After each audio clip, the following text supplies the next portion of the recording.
Salut à tous! Hello everyone! Nous sommes heureuses de vous accueillir dans ce nouvel épisode des Sisters Bubble. Le podcast qui vous aide à aligner votre mental et votre corps pour vivre à votre plein potentiel. Alors aujourd'hui, pour cet épisode, nous allons parler du stress et surtout quels moyens peut-on utiliser pour diminuer ou contrôler le stress que l'on vit au quotidien. Exactement, donc on va vous donner des outils plutôt précis et discuter ensemble du stress prolongé qui touche beaucoup de personnes et on espère que ça va vous aider. A tout de suite!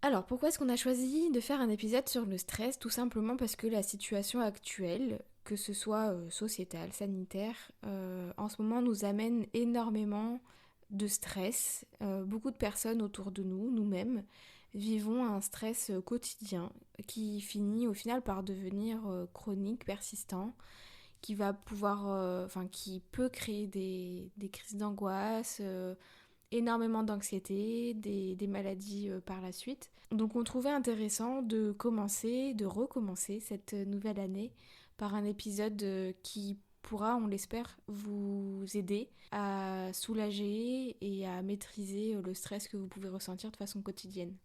C'est ça, donc là en fait on va vraiment essayer de vous donner des outils qu'on utilise nous personnellement ou qu'on a rencontrés lors de nos recherches pour vous aider soit à diminuer les effets du stress sur le corps, parce qu'il faut savoir que le stress c'est très très néfaste pour le corps quand vous êtes en phase d'épuisement, comme dit Manel, ça peut ramener beaucoup de problèmes de santé, ou des outils pour diminuer votre taux de stress quotidien, ou du moins faire redescendre les curseurs.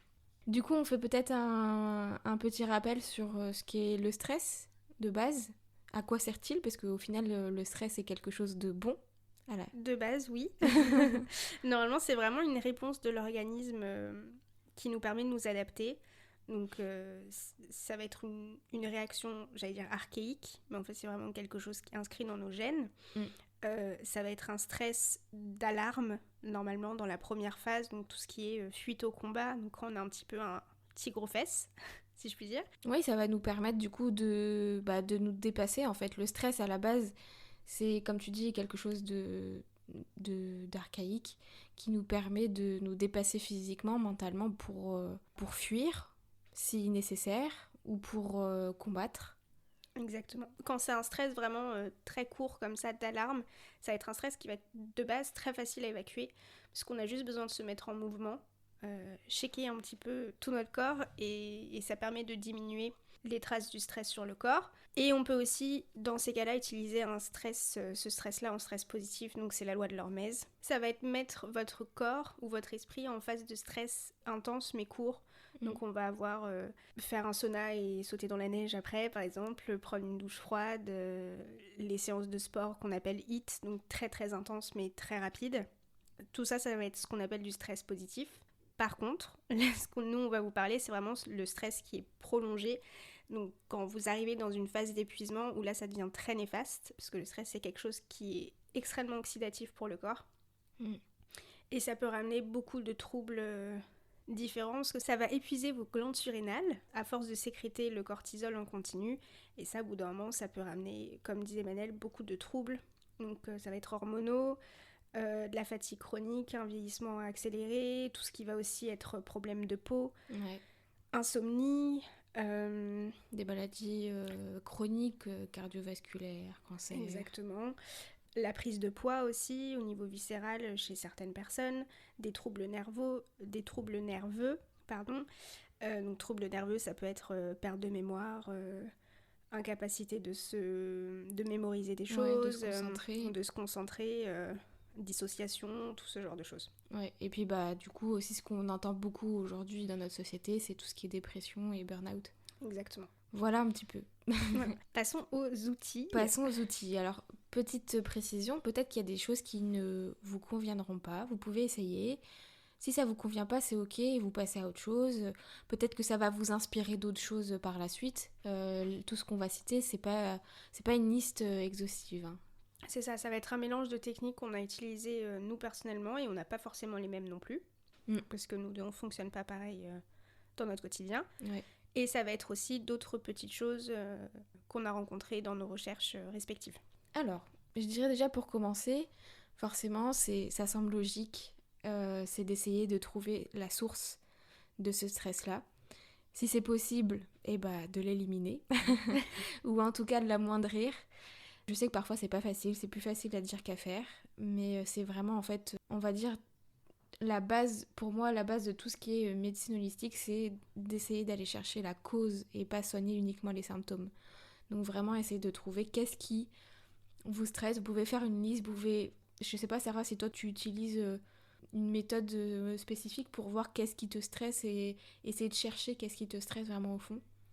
Moi ça a été avec l'écriture. En fait j'ai commencé, alors c'est pas facile à faire dans son quotidien, mais en fait à un moment j'avais une montre, vous savez les montres connectées là qui enregistrent le pouls, et du coup vous pouvez voir quand votre pouls il s'accélère, souvent c'est un petit signe du stress. Et du coup à ce moment-là j'ai essayé de noter soit dans mon téléphone dans l'application de notes, soit sur un papier qu'est-ce qui venait de se passer. Qu'est-ce que tu faisais à ce moment-là? Qu'est-ce que je faisais à ce moment-là? Est-ce que j'étais en train de regarder mon portable? Est-ce que j'étais au travail? Et en fait, à la fin de la semaine, j'ai fait un bilan. Et je me suis rendu compte qu'il y avait des choses qui revenaient régulièrement. Et c'est ça, du coup, qui m'a donné des petites idées. Après, c'est pas forcément quelque chose de facile à faire, comme je l'ai dit, quotidiennement. Ouais. Mais vous pouvez vous faire aider de professionnels là-dessus. Parce que moi, même si j'ai noté ça, c'est après en avoir eu la suggestion de ma naturopathe. J'ai pas eu cette solution-là toute seule. Donc il y a beaucoup de professionnels, kinésiologues par exemple, les sophrologues, l'hypnose, qui peuvent vous aider à peut-être pas trouver la source, parce que je pense que c'est à vous de la trouver. Les professionnels, ils vont vous aiguiller, mais c'est vraiment à vous d'éclaircir cette partie-là. Mais ça peut vous permettre de vous mettre sur des pistes. Oui. Voilà, de savoir si c'est plus, je sais pas moi, un stress familial, un stress financier, un stress professionnel. Donc voilà, à savoir est-ce que vous êtes plus stressé quand vous rentrez à la maison? Est-ce que vous êtes plus stressé quand vous êtes au travail? Est-ce que vous êtes plus stressé quand vous allez au travail, quand vous êtes sur la route? C'est des petits moments, mais en fait ça il faut apprendre à s'écouter. Ouais, c'est ça, complètement. Prendre le temps de s'écouter, surtout. De prendre le recul sur ça. Ouais. Ok, donc bon, trouver la source. Exactement. Facile à dire. Maintenant, des vrais outils que vous allez pouvoir utiliser au quotidien. Moi, je dirais en tout premier, gérer votre environnement. Surtout quand au début, vous n'avez pas réussi à trouver la cause principale. Il y a certaines choses où on sait, on sait que c'est anxiogène. Ouais. Donc si vous pouvez éliminer au moins ces sources de stress-là, c'est déjà bien. Ouais, complètement. Donc ça va être limiter les sources d'information. Donc couper la télé, ou si vous voulez vous informer, faites-le qu'une seule fois par jour. C'est pas la peine de regarder les informations en boucle. Ça va être pareil pour les réseaux, parce que les réseaux sociaux au final c'est qui tout double, si je puis dire. Complètement. Voilà. Et c'est, je sais plus qui disait sur les réseaux sociaux. Ce qui pouvait être intéressant aussi, c'est les personnes que vous suivez et qui vous apportent pas du plus. Supprimez-les. C'est tout bête à faire, mais si ça va vous rendre mal dans votre peau, supprimez. C'est ça. Et des fois, c'est à contre-cœur. Mais moi, je l'ai fait il y a pas longtemps. Il y a des choses où même si c'est informatif, moi par exemple, c'était un compte sur la cause animale, même si c'est quelque chose qui me tient à cœur, c'est déjà quelque chose dont je suis consciente.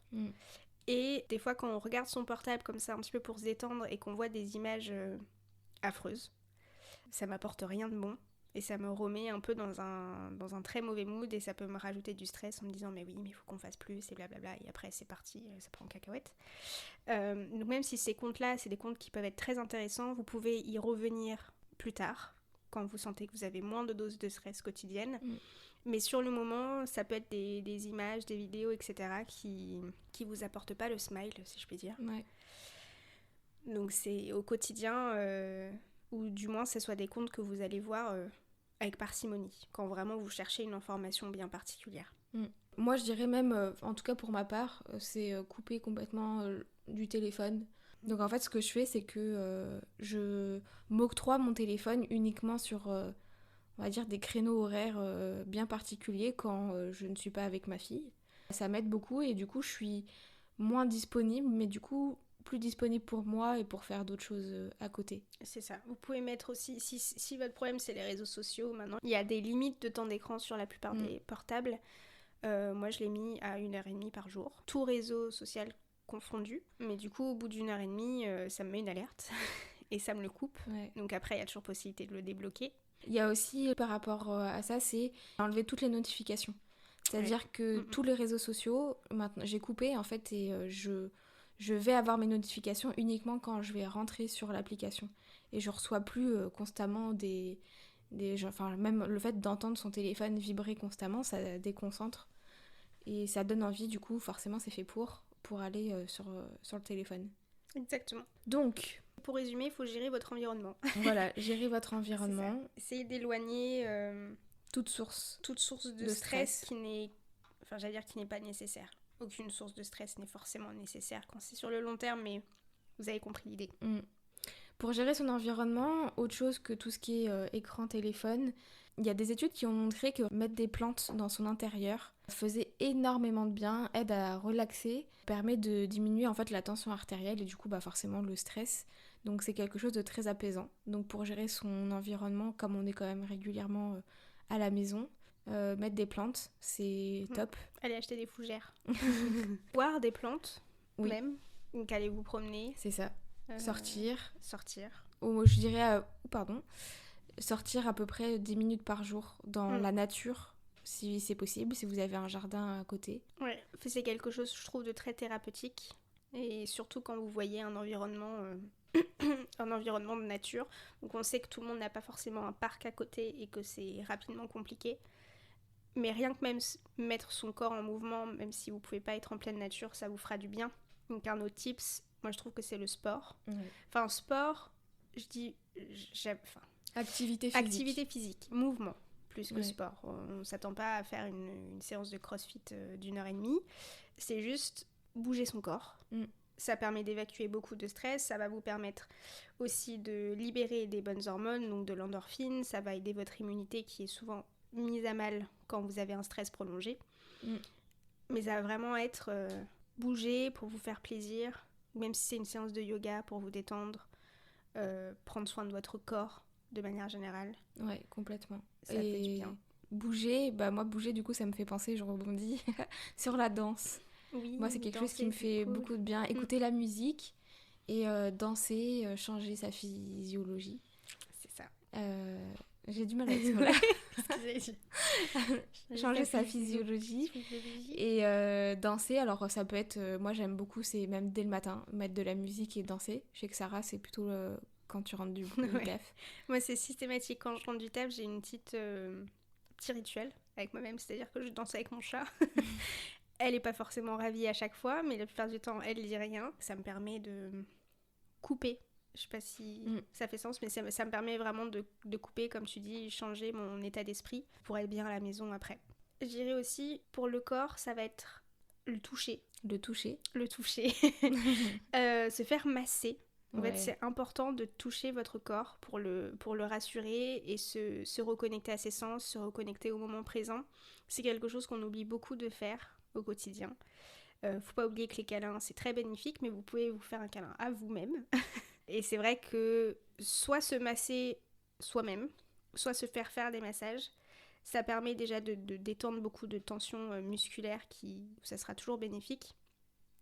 Mais ça permet surtout de se rattacher plus facilement au moment présent, je trouve. Donc ça peut être prendre 5 minutes après votre douche, même si vous êtes un peu dans le speed, pour vous mettre de la crème hydratante. Mais c'est mettre des petits rituels comme ça, rattachés à votre corps. Ouais, se rattacher à son corps. Il y a aussi vous sourire à vous-même. Si vous êtes tout seul, le sourire et le rire. Donc c'est un peu compliqué de rire tout seul, quoique voilà, vous pouvez aussi écouter rire, si vous voulez. Voilà, vous pouvez aussi écouter des choses drôles, mais déjà ne serait-ce que vous sourire dans le miroir, ça c'est vraiment prouvé, ça libère de l'endorphine et sourire même aux gens, aux autres. C'est un peu compliqué dans la rue. Non, il y a beaucoup de masques. Oui. Mais si vous pouvez sourire aux gens, Même par les yeux, hein, le sourire, il peut passer aussi par les yeux. Ça fait du bien aux autres et ça vous fait du bien à vous-même. Voilà, je dirais quelque chose que j'utilise régulièrement, c'est tout ce qui est respiration, méditation, visualisation. Ça permet pour moi de me libérer l'esprit en fait de toutes les pensées parasites et du coup d'être beaucoup plus dans le moment présent et d'être moins stressée par qu'est-ce qui peut se passer plus tard, comment ça va se passer, enfin voilà. Ça me libère et en même temps du coup ça me permet d'avoir des idées plus claires. Ouais, moi ça j'ai un peu plus du mal, j'avoue, parce que j'ai toujours eu du mal de rentrer en méditation, mais je retrouve un petit peu cet effet-là, je pense, avec tout ce qui est activité manuelle. Ouais, carrément. Moi, je sais que c'est quelque chose qui m'aide beaucoup à... Je sais pas si ça vous est déjà arrivé de trouver quelque chose où vous perdez la notion du temps. Ouais. Je sais pas si ça fait sens, mais ça va être... même il y en a qui ça passe par la lecture, donc ça va être lire quelque chose où du coup, vous avez pas capté que ça faisait 3 heures que vous étiez en train de lire. Moi, ça va vraiment être faire des choses avec mes mains. Okay. Du coup, on a commencé là il y a pas longtemps. Voilà, toi t'as commencé j'ai acheté l'aquarelle. Voilà. Je me suis couchée à 1h30 du matin, je l'ai regretté après, du coup. Ouais. Parce que le sommeil, du coup, c'est important aussi. Mais du coup, oui, on voit pas le temps passer. Ouais, trouver une petite activité comme ça qui... En fait, vous êtes en train de réfléchir aux couleurs que vous allez appliquer ou à tel motif, à tel dessin, pour les personnes qui apprennent à dessiner, par exemple, ou faire des broderies. Enfin, ça peut passer vraiment par du tricot, par tout et n'importe quoi. Et en fait, vu que vous êtes concentré sur votre tâche, vous oubliez tout le reste. Et moi, je trouve que c'est une forme de méditation. Ouais, personnellement, c'est ma forme de méditation. Complètement. Je suis bien d'accord. Je parlais du sommeil, tout ce qui est sommeil et alimentation. Je mets ça un peu dans le même panier au niveau de l'importance. Voilà, et le sommeil, c'est très important pour tout ce qui est régénérant, parce que c'est quand vous dormez que tout va se régénérer. Et tout quand vous êtes en très grosse période de stress, vu que c'est extrêmement oxydatif... vous avez besoin souvent de sommeil. Ouais, souvent... Moi, je dors 9 heures, quoi. Si je dors pas 9 heures, je suis en PLS. On va éviter de parler de sommeil. Mais... voilà, on n'a pas, les mêmes contraintes de sommeil. Et comme tu disais, manger aussi pour soutenir votre corps, ça va être très important. Donc ça va être tout ce qui est beaucoup plus riche en micronutriments, en nourriture antioxydante, anti-inflammatoire. Ça va permettre de soutenir, pour le coup, plus la partie physionomique de votre corps pour éviter les problèmes gastriques, hormonaux, etc. Pour ma part, tu vois, tu parles de tout ça parce que du coup, toi, t'as été formée. Oui. Donc, c'est facile. Si vous avez un peu des difficultés, justement, à savoir quoi manger et qu'est-ce qui peut être bon pour vous, il y a des professionnels, hein, clairement, qui sont là. Oui. Moi, il y a moi, si vous voulez. Oui, non, c'est vrai. Sarah est disponible si vous voulez. Si vous voulez. Donc, ça peut être au niveau de la nutrition, comme toi. Donc, explique vite fait. Je suis experte en nutrition thérapeutique et préventive de la formation IG1 de Lisa Salis. Donc j'aide les gens à manger en fonction de leurs besoins, mais c'est surtout préventif et éducatif. Donc je vais pas vous faire un plan nutritionnel, tel jour vous mangez ci, tel jour vous mangez ça, hein, c'est pas le but. C'est pour en fait que les personnes puissent manger. Exactement, puissent faire les bons choix alimentaires pour leur pathologie. Donc vous pouvez aller voir un nutritionniste aussi. Ouais, un naturopathe. Il y a beaucoup de nutritionnistes qui sont formés là-dedans. Il y a beaucoup de naturopathes qui sont formés là-dedans aussi. Après, en médecine douce, autre que alimentation, comme tu disais tout à l'heure, il y a l'hypnose, la sophro, réflexologie. Faites-vous aider. N'hésitez pas à demander, il y a des professionnels qui sont formés pour ça. Exactement. Même il y a des professionnels du sommeil. Oui, c'est vrai. Donc toutes les astuces qu'on vous donne, c'est des astuces que nous, on a appris au fur et à mesure et qu'on a mis en place, mais... On les a pas découvertes nous-mêmes. On a été aiguillés aussi par des professionnels, etc. ou par le biais de nos formations. Donc on vous les transmet pour vous aider au maximum. Mais le mieux, c'est quand même que ça soit un maximum personnalisé. Et comme on dit, le stress, ça peut être très néfaste. Donc il faut quand même agir assez rapidement. Donc le but, c'est pas de tester sur 3 semaines chaque technique, etc. jusqu'à ce que vous trouviez la vôtre. Mais le mieux, c'est quand même d'être un minimum aiguillé de manière plus personnelle pour trouver ce qui va fonctionner chez vous au plus vite possible. Franchement, je pense que déjà, commencez par quelque chose qui vous attire. Comme dit Sarah, c'est important de se faire aiguiller. Mais déjà, vous, en fait, apprenez à vous écouter vous-même et vous allez entendre, en fait, cette petite voix de votre intuition qui va vous dire qu'est-ce qui est bon pour vous et qu'est-ce qui peut vous faire du bien. Moi, par exemple, j'ai commencé l'aquarelle là il y a une petite semaine seulement, mais ça faisait peut-être des semaines, des mois que je disais j'ai envie de faire de l'aquarelle, J'avais pas le temps et on va dire, j'ai pas pris le temps. Mm. Mais au final, c'est quelque chose qui me fait énormément de bien. Donc vraiment, écoutez-vous. C'est La hyper petite important. voix a toujours raison. Oui, votre petite voix. Je pense qu'on a déjà donné pas mal de choses. C'est vrai que tu as d'autres choses à... Moi, Oui, il y a les plantes. Oui, moi, c'est juste les plantes, parce que c'est quelque chose qui m'a personnellement beaucoup aidée, parce que comme on expliquait, quand le stress passe à un certain niveau, ça devient même hormonal. Enfin, ça a un impact dans votre corps, donc en fait, il y a beaucoup de plantes. Donc, les huiles essentielles, on vous en parlera pas forcément parce qu'il y a beaucoup de contre-indications, donc c'est un petit peu plus particulier. On n'est pas assez formé pour dessus. vous... On l'utilise de façon personnelle, mais C'est ça. là, vous conseiller, c'est un peu compliqué. Mais vous pouvez effectivement vous faire aider des huiles essentielles, des fleurs de bac aussi. Pareil, on n'est pas formé dedans, mais les fleurs de bac, ça peut beaucoup aider, sachant que les fleurs de bac, c'est plus un soutien immédiat. Donc pour les personnes qui font des crises d'angoisse, etc. Mais moi, il y a 2 plantes adaptogènes qui m'ont beaucoup aidée. C'est l'ashwagandha, si je le prononce bien, et la rhodiola. Je connais pas la rhodiola. L'ashwagandha, ça va plus être... donc c'est gingembre, enfin ginseng blanc. C'est des noms qui sont durs à dire quand même. Et ça va plus être pour le stress psychologique et physiologique. Parce que ça va vous aider à retrouver du calme et à revitaliser en même temps. Donc c'est hyper intéressant quand vous êtes en cas d'épuisement de glandes surrénales, ce qui était personnellement mon cas. Et ce qui est bien, c'est qu'il n'y a aucun effet secondaire. Et ça peut beaucoup aider pour tout ce qui est personnes très sportives, mais tout ce qui est fertilité aussi. Donc pour les femmes qui ont des problèmes hormonaux, c'est une plante qui est hyper intéressante. Par contre, la rhodiola, ça va plus être le côté antioxydant qui est intéressant. Donc là, c'était plus pour le côté cérébral, pour le coup.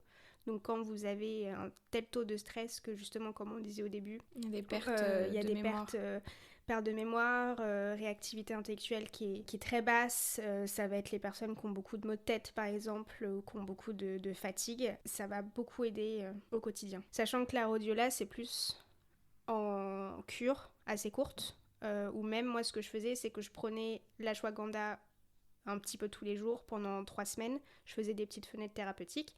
Et la rhodiola, je le prenais sur les jours uniquement où je savais que j'allais avoir un gros effort intellectuel à faire.